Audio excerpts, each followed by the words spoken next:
வந்திருக்கிறார். அப்படியா? அந்த பெண்ணிற்கு என்ன செய்யணுமோ கேட்டாயா? கேட்டேன் மன்னவா. அதை பற்றி உங்களிடம் தான் கூற வேண்டும் என்று சொல்கிறார். அவள் உங்களிடம் நீர் கேட்டு வந்திருப்பதாக கூறுகிறார். இது கேட்டு வந்திருக்கிறாளா? சரி, அந்த பெண்ணை உள்ளே அனுப்பு.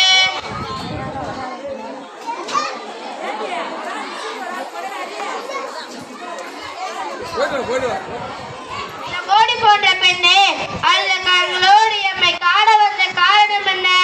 யார்? எனக்கு என்ன வேண்டும்?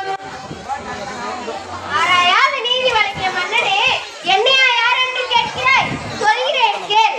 உலகம் வியக்கும் வண்ணம் ஒரு புறாவுக்காக தன் உடலையே தந்த சிபி மன்னனை பற்றி நீ அறிவாயா? பார், போற்றும் பசுவை மக்கள் தெய்வம் என வணங்க அதன் கன்றே தேர்கள் ஈற்று கொண்ட தம் மகனையும் அதே தேர்கள் ஈற்று கொண்டானே மனுநீதி சோழன், அவனை பற்றியும் நீ அறிவாயா? பெண்ணே, நான் கேட்ட வினாவுக்கு நீ இன்னும் விடை கூறவில்லை. அதை விட்டுவிட்டு நீ வேற எதையோ கூறிக்கொண்டிருக்கிறாய். தெரியாத மன்னனே, என் நிலை அறியாமல் தானே இப்படி பேசுகிறாய்? இதுவரை கூறிய பெருமை மிக்க சோழ மன்னர்கள் வாழ்ந்த புகார் நகரமே எனது ஊர். அவ்வூரில் பழியில்லா சிறப்பிடமுடைய புகழ்மிக்க மாசாத்துவான் மகனாகிய கோவலன் என்பானின் மனைவி நான். இப்பொழுது புரிகிறது. அந்த கோவலனின் மனைவியா நீ? போதும் அண்ணா, என் கணவனை இழுவதற்கு உனக்கு என்ன தகுதி இருக்கிறது? ஊழ்வினை மேலால் ஊருக்கு வந்து என் கால் சிலம்பை விற்க வந்த என் கணவனை அநியாயமாக கொன்று விட்டாயே, நீ செய்தது தகுமா? பெண்ணே, போதும் நிறுத்து. கல்வனை கொள்வது கொடுவோர் அன்று அஃது ஏற்புடையது அஃதறி நெறியாகும். அனைவருமே அறிவார்கள். உனக்கு தெரியாதா என்ன? அறநெறி தாரிய மன்னனே, தாரிழந்தவர்களை தண்டின் தகுதியுடைய மன்னனுக்குரியது என்பதை நானும் அறிவேன். ஆனால் நீ கூறுவது போல என் கணவன் கல்வன் அல்ல. அவனிடம் இருந்த சிலம்பு அரசிக்குரிய சிலம்பம் என்று. இதோ இணை சிலம்பு என்னிடம் உள்ளது. என் கால் சிலம்பின் பரல் மாணிக்க கற்களால் ஆனது. பெண்ணே, நீ சொல்வது உண்மைதானா? உண்மையில் அரசி கூறிய சிலம்பு பலமுட்டுக்கானது. ஆண்டோடு நவீனே, அனைவருக்கும் உண்மை உணர்த்துகிறேன். யார் அங்கே? கைப்பற்றிய சிலம்பையை கொண்டு வா. தங்க மன்னரு. பெண்ணே, இதோ உன் கனவிலிருந்து கைப்பற்றிய அச்சிலம்பு.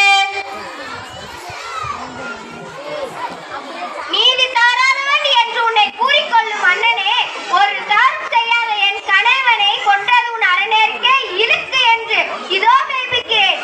இங்கே பார். ஆண்டி போட்டுக்கலாம் தங்கனப்பா. தவிர்த்து விட்டேனே, சொல் கேட்டு பெருமிட செய்தேனே.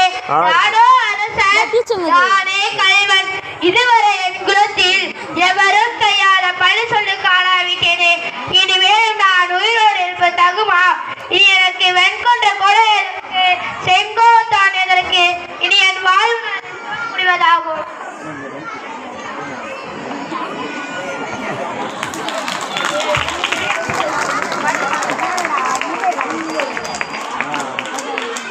பாண்டிய மன்னர் தாம் தவறாக வழங்கிய தீர்ப்பால் உண்டான பழிச்சொல்லுக்கு ஆளாகி அன்றி அரியணையில் இருந்து தரை மீது விழுந்து படுகிறார்.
போட்டு